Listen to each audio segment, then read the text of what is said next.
Hammaga assalomu alaykum. Hozir men sizlarga shaderni qo'shishni o'rgataman. Ya'ni siz hozir shaderlarni qidirgan bo'lsangiz, bu Prisma shader bo'ladi. Mana shu Prisma shaderni qo'shishni o'rgataman. Ko'pchilik odam Prisma shaderni qo'shishni bilmaydi. Endi bugun men sizlarga Prisma shaderni qo'shishni o'rgataman.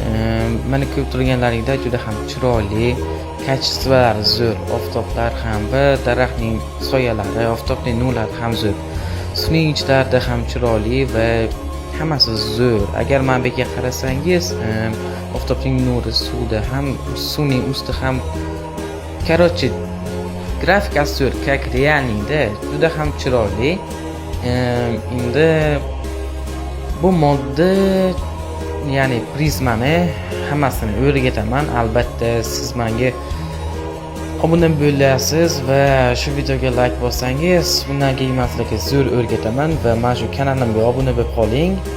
Kommentariyaga plus qoldiring yoki biron xil qo'shing yoki ko'rsatib bering deb men sizlarga o'zim ko'rsatib beraman. Ham direktlaringga tashlab beraman.